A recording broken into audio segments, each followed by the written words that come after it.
गुरु Mahesh Patel Vijayanagar secondary school Narayanpura Ahmedabad धोरण 11 અને 12 વિજ્ઞાન પ્રવાહમાં ગણિતશાસ્ત્રનો અભ્યાસ કરાવડાવશું. મિત્રો, આજે આપણે ધોરણ 11 ગણિતશાસ્ત્ર પ્રકરણ નંબર 6 સુરેખ અસમતાઓનો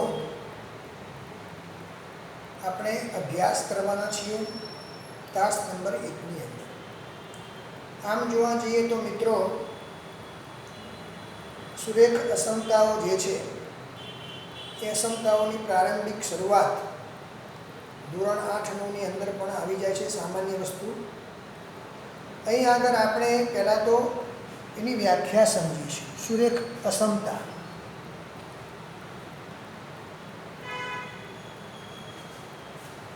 પ્રકરણ નંબર 6 સુરેખ અસમતા.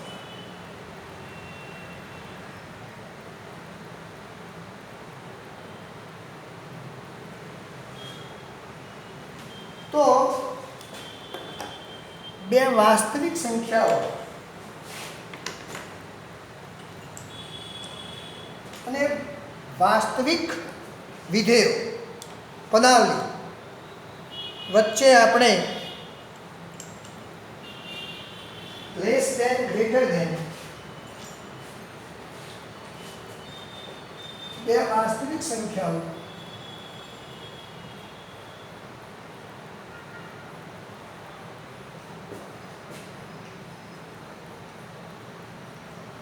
કે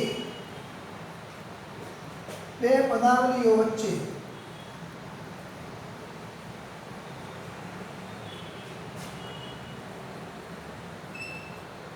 લેસ ધેન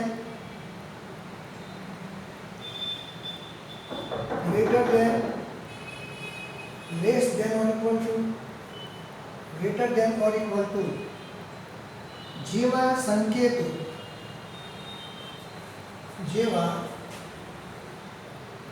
સંકેતોનો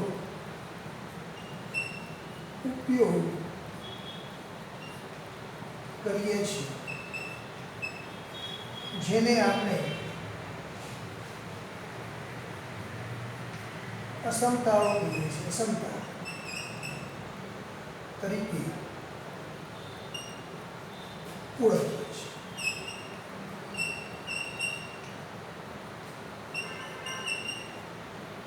હવે આપણે અહીંયા મિત્રો ધ્યાન રાખજો, ગ્રેટર ધેન કે લેસ ધેન હોય તો તેને શુદ્ધ અસમતા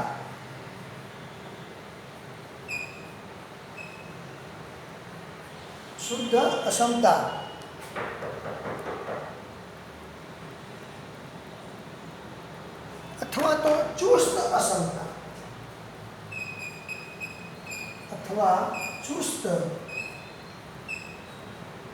અસમતા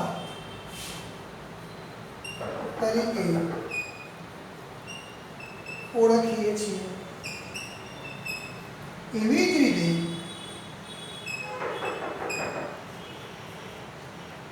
greater than or equal to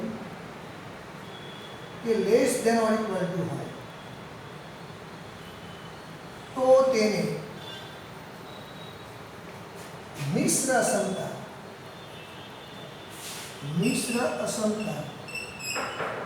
કે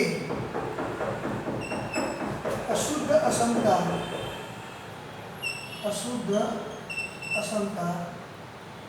કહે છે. હવે મિત્રો, અસમતાના કેટલાક ગુણધર્મો છે એની ચર્ચા કરીશું. પહેલા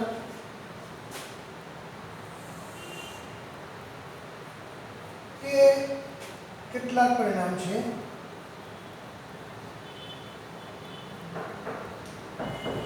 પહેલું પરિણામ a greater than or equal to D હોય તો બંને બાજુ કોઈ ધન સંખ્યા એમ ઉમેરવાથી અસમતામાં કોઈ ફેર પડતો નથી. એમ ધન હોય કે ઋણ. એવી રીતે એ લેસ ઓર ઇક્વલ ટુ બી હોય તો પણ પરિણામ સત્ય છે. બીજી પરિણામની વાત કરીશું આપણે. જો a less than or equal to B અને p ગ્રેટર ધેન 0 તો બંને બાજુ p વડે ગુણવાથી અસમતા બદલાતી નથી. એવી જ રીતે a less or equal to b અને p ગ્રેટર ધેન 0 તો p એ less or equal to p. એવી જ રીતે જો a less greater than or equal to b હોય અને p લેસ ધેન 0 તો p ઇન્ટુ a અસમતા બદલાઈ છે pb તથા a less or equal to b અને p ગ્રેટર ધેન 0 તો p એ greater than or equal to pb થાય. આવી જ રીતે મિત્રો વ્યસ્ત સંખ્યા માટે પણ અસમતા બદલાશે એની ચર્ચા કરીશું.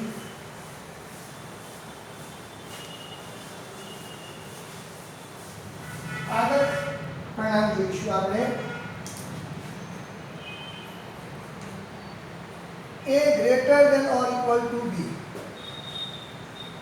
તો 1 upon a less or equal to 1 upon b.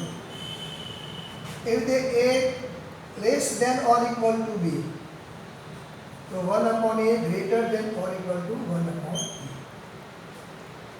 તો આ ગુણધર્મોનો અસમતામાં આપણે ઉપયોગ કરીશું.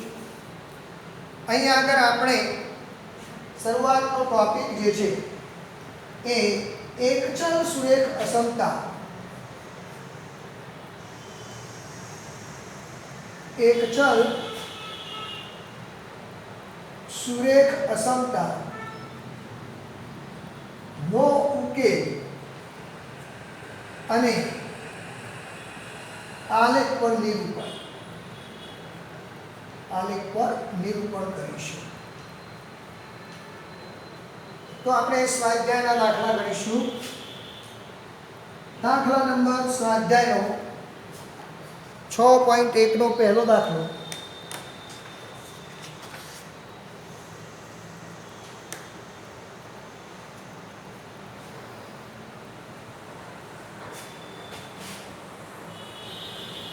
ઉકેલ કરો.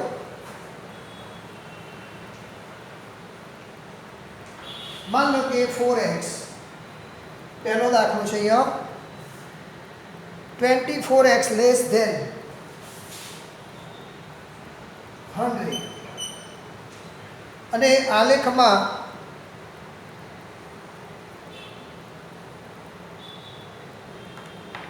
અહીંયા x belongs to n પ્રાકૃતિક સંખ્યા હોય તો ઉકેલ કરો. તો જો મિત્રો અહીંયા આગળ કેવી અસમતા છે તો શુદ્ધ અસમતા છે. એટલે ગણતરી સ્ટાર્ટ કરીશું. 24x less than or equal to 100 બંને બાજુ 24 વડે ભાગતા એટલે x less than 100 by 24. therefore x less than ચારે અહીંયા 25 ચારે અહીંયા 4 6 24 એટલે અહીંયા આગળ આવશે x લેસ ધેન 6 ચોક 24 6 એકા 6 25 ભાગ્યા 6 કરી જોવાના.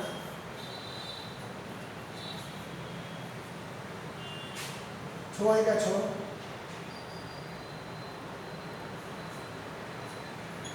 4.16 થી નાની હોય તેવી અહીં x belongs to n છે માટે x બરાબર 1 2 3 અને 4 આ એનો ઉકેલ થશે સંખ્યા રેખા પર ઉકેલ જોઈશું તો સંખ્યા રેખા પર ઉકેલ જો 1 લેવાનો છે એટલે બોલ્ડ 2 લેવાનો છે એટલે 2 3 લેવાનો છે 3 અને 4 જો આનો આ જ પ્રશ્ન ઉકેલ કરો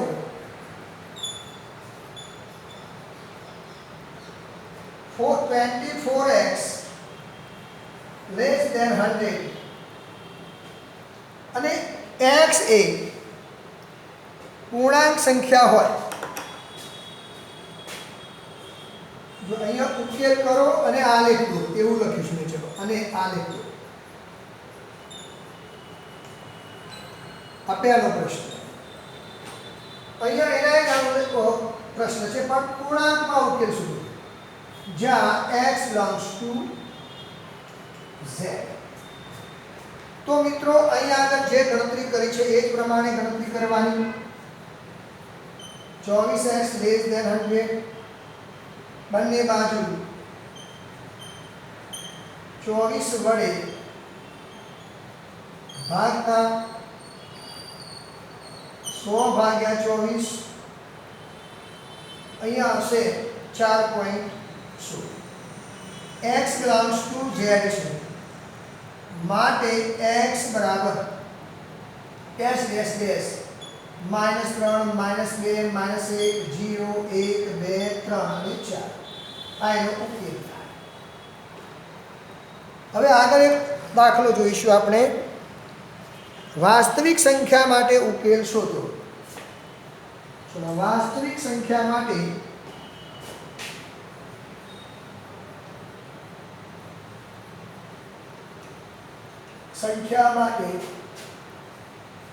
ઉકેલ શોધો પ્રશ્ન છે 4x ઘણા દાખલાઓ એક્સ્ટ્રા દાખલો ચલો એક્સ્ટ્રા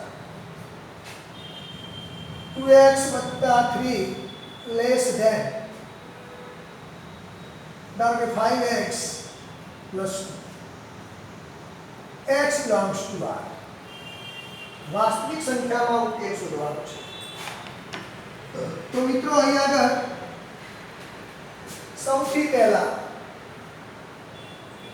બંને બાજુ 2x + 3 less than 5x + 2 બંને બાજુ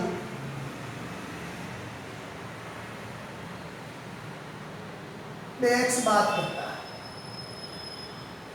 તો therefore 3 less than 5x minus 2x plus 2 therefore 3 less than 3x plus 2 બંને બાજુ 2 બાદ કરતા તો therefore 3 minus 2 less than 3x 1 less than 3x 3 વડે ભાગતા તો 1/3 less than x ચલો 1/3 થી મોટા x અને x belongs to r છે therefore ઉકેલ બરાબર ઓપન 1/3 થી ધન ઇન્ફાઇનાઇટ હવે આનો આલેખ દોરવો હોય તો પણ દોરી શકાય એવો આલેખનો એક પ્રશ્ન જોઈએ x ના દાખલો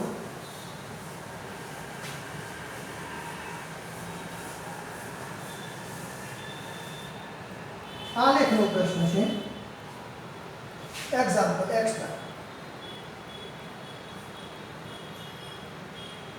7x plus 1/2 greater than or equal to 5x plus 3 4/3 x belongs to r નો ઉકેલ કરો અને આલેખ દોરો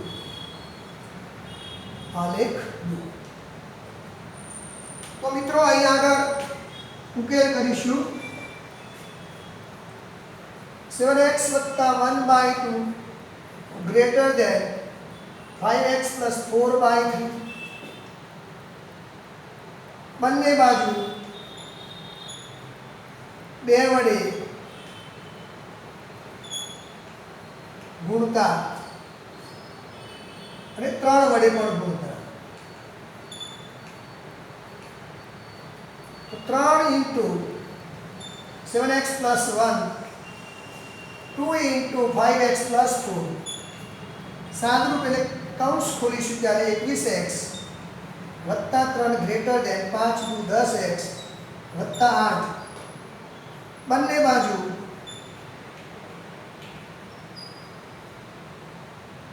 10x બાદ કરતા તો 21x ઓછા 10x વત્તા 3 તો અહીંયા વચ્ચે 11x વત્તા 3 greater than or equal to 8. બંને બાજુ થી 3 બાદ કરતા તો 11x વત્તા 3 ઉડી જશે, બાદ કરતા એટલે વત્તા 3 ઓછા 3 greater than or equal to 8 ઓછા 3. 11x greater than equal to 5, x greater than 5/11. x belongs to R. માટે ઉકેલ ગણ, ચલો ઉકેલ ગણ કયો થશે તો ઉકેલ ગણ ક્લોઝ ઇન્ટરવલ 5/11 થી ધન ઇન્ફાઇનાઇટ. હવે આલેખ દોરીશું. આલેખ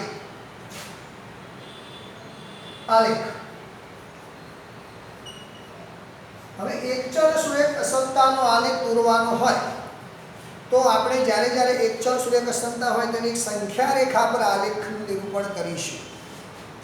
તો આ સંખ્યા રેખા છે જેની અંદર આપણે 5/11 અહીંયા છે, ધારો કે 5/11 લેવાના છે અને એનાથી મોટી જ બધી જ ધન સંખ્યાઓ એના ઉકેલ તરીકે છે. આ એનો ઉકેલ છે.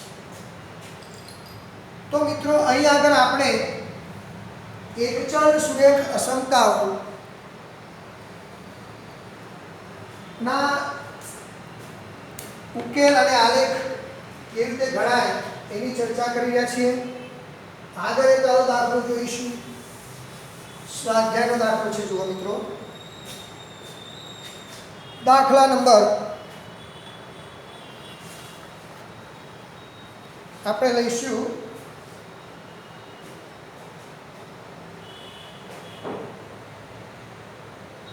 16. 2x minus 1/3 greater than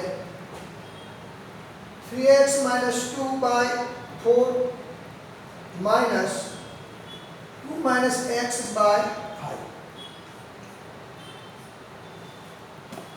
હવે જો x belongs to R. સૌથી પહેલા જમણી બાજુ જે છે એમાં લસા લઈશું આપણે. 5 અને 4 નો લસા. તો એ 5 ગુણ્યા 3x ઓછા 2 ભાગ્યા 4 25. હવે અહીંયા સામ સામે ગુણાકાર એટલે 20 ગુણ્યા, હવે ક્રિયાઓ લખીશું નહીં કે ભાઈ 20 વડે ભાગતા અને 3 વડે ભાગ ગુણતા એવી રીતે સીધું જ લખી શકાશે. હવે 3 ગુણ્યા આ પદનો ગુણાકાર કરો 15x ઓછા 10 ઓછા 8 વત્તા 4x 40x ઓછા 20 greater than or equal to 3 ગુણ્યા 15 ને 4 19 આ 18.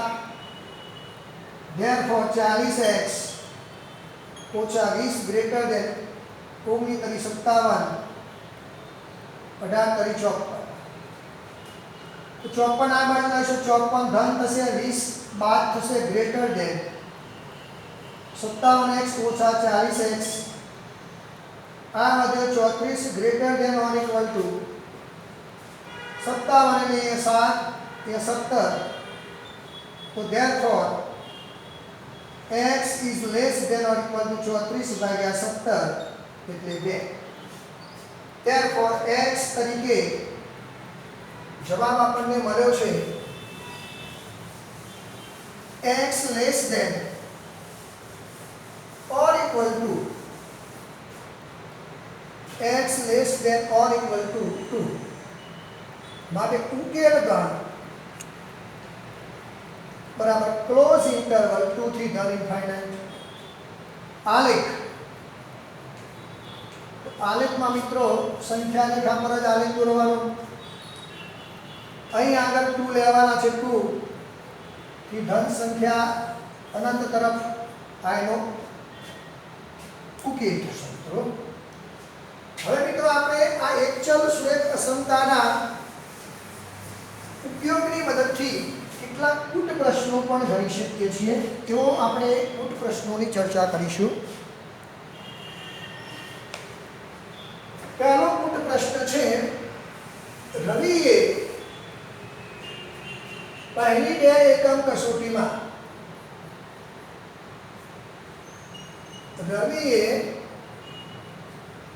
પહેલી 2 એકમ કસોટીમાં 70 અને 75 ગુણ મેળવેલા છે. તો તેણે ત્રીજી કસોટીમાં કેટલા ન્યૂનતમ ગુણ મેળવવા જોઈએ? કેટલા ન્યૂનતમ ગુણ મેળવવા જોઈએ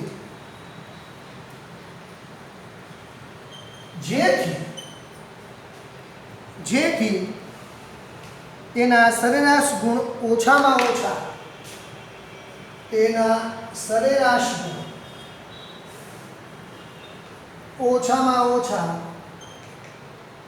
ઓછામાં ઓછા 60. આવા ઘણા પ્રશ્નો છે મિત્રો. અને 2 કસોટીના માર્ક આપણને આપેલા છે. અહીંયા આગળ 2 કસોટી છે. પહેલી કસોટીની અંદર 70 ગુણ, બીજી કસોટીની અંદર 75 ગુણ છે. ત્રીજી કસોટીમાં એને કેટલા ગુણ મેળવવા જોઈએ? તો અહીં આગળ આપણે ધારી લઈએ કે ધારો કે તેને ત્રીજી કસોટીમાં x ગુણ મેળવ્યા છે. ધારો કે ત્રીજી કસોટીમાં તેણે x ગુણ મેળવ્યા છે. ચલો પહેલી કસોટીના ગુણ કેટલા હતા? પહેલી કસોટીના ગુણ બરાબર 70. બીજી કસોટીના ગુણ બરાબર 75. માટે ત્રણેય કસોટીના સરેરાશ ગુણ, પહેલી કસોટીના 70, બીજીના 75, ત્રીજીના x, માટે ત્રણેય કસોટીના સરેરાશ ગુણ, સરેરાશ એટલે મધ્યક, જે 70 + 75 + x ભાગ્યા 3 એટલે 145 + x ભાગ્યા 3. ચલો શરત પ્રમાણે, શરત મુજબ આ સરેરાશ ગુણ જે છે એ ઓછામાં ઓછા સરેરાશ ગુણ ઓછામાં ઓછા 60 છે. ધેરફોર એ 60 તો ખરા અને 60 થી વધારે પણ ખરા, એટલે 145 + x ભાગ્યા 3 આ સરેરાશ ગુણ છે. એ ઓછામાં ઓછા 60 તો હોય ને 60 થી વધારે પણ ચાલશે. 60 તો ધેરફોર 145 + x 3 × 60, 3 સામે ગુણી લીધા, x is greater than 180 - 145 એટલે 35. હવે ત્રીજી કસોટીમાં રવિએ ઓછામાં ઓછા માટે રવિએ ત્રીજી કસોટીમાં ઓછામાં ઓછા 35 ગુણ મેળવવા પડે.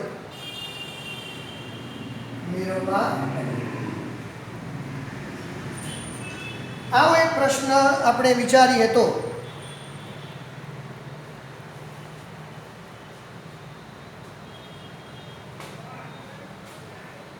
જોઈએ એક દાખલો. એક જ મિનિટ એક દાખલો જોઈશું. કોઈ એક અભ્યાસક્રમમાં ગ્રેડ એ મેળવવા માટે કોઈ એક અભ્યાસક્રમમાં ગ્રેડ એ મેળવવા માટે 5 પરીક્ષાની સરેરાશ 5 પરીક્ષાની સરેરાશ 90 કે તેથી વધુ ગુણ હોવા જોઈએ. દરેકના 100 ગુણ હોય તેવી પરીક્ષા છે.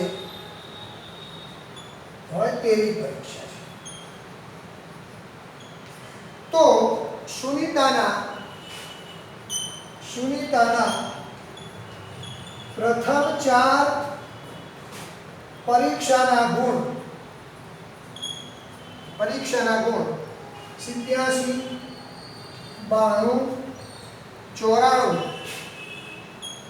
અને 95 હોય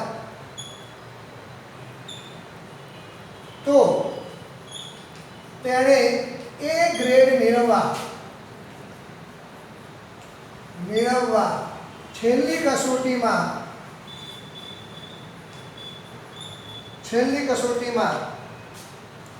ન્યૂનતમ કેટલા ગુણ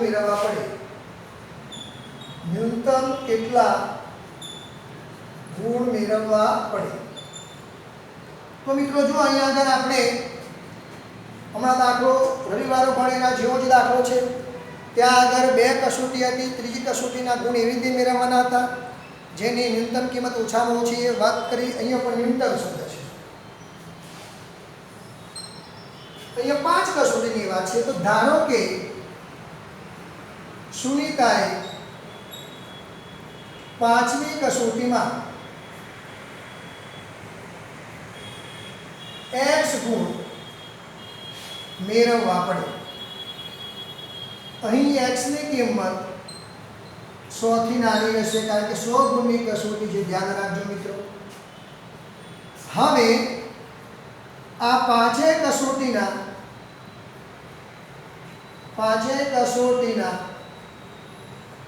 સરેરાશ ગુણ તો અહીંયા કેટલા થશે જુઓ 87 વત્તા 92 વત્તા 94 વત્તા 95 વત્તા x ભાગ્યા 5 કસોટી. તો સાદું અહીંયા થશે જુઓ 9 ને 2 11 ને 7 18 9 2 11 7 18 વધે 1 19 28 36 વત્તા x ભાગ્યા 5. હવે શરત મુજબ આ સરેરાશ કેવી છે? તો ઓછામાં ઓછી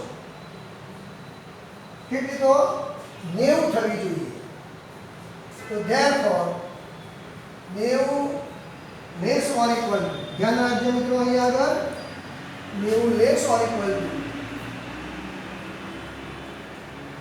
368 વત્તા x ભાગ્યા 5. ચલો 5 ગુણ્યા 4 90 ગુણ્યા 5 368 વત્તા x આ 450 આ x 450 માંથી 68 બાદ કરી 2 અહીંયા 14માંથી 6 જતો 8. પણ અહીંયા જો x જે છે એ કસોટીના ગુણ 100 ગુણની હોય તેવી પરીક્ષા છે, માટે વધુમાં વધુ કેટલા આવશે? 100 સુધી. જો ઉકેલ કે તો સુનિતાએ ન્યૂનતમ પાંચમી કસોટીમાં ન્યૂનતમ 82 ગુણ મેળવવા પડે તો તે A ગ્રેડ પ્રાપ્ત કરે. તો એકચલ સુરેખ અસમતાનો ઉપયોગ કરી કૂટ પ્રશ્નો કેવી રીતે ગણાય એના 2 દાખલા જોયા છે. મિત્રો, તાસ નંબર 2 ની અંદર આપણે દ્વિચલ સુરેખ અસમતાનો ઉકેલ પ્રદેશ આલેખમાં કેવી રીતે બતાવાય એની ચર્ચા કરીશું, અને આ એકચલ સુરેખ અસમતાના બીજા જે પણ કૂટ પ્રશ્નો છે એની ચર્ચા પણ તાસ નંબર 2 માં કરીશું. તાસ નંબર 2 માં મેં કહ્યું એ પ્રમાણે દ્વિચલ સુરેખ અસમતા અને દ્વિચલ સુરેખ અસમતા સહજ એકથી વધારે દ્વિચલ સુરેખ અસમતાઓનો આલેખ પેપરમાં કેવી રીતે ગણાય, કારણ કે આ આલેખ જે છે એ 12મા ધોરણ માટે ઉપયોગી છે. 12મા ધોરણમાં પણ આ પ્રકરણ આવે છે. તે તાસ નંબર 2 માં ચર્ચા કરીશું. જય હિન્દ, જય ભારત.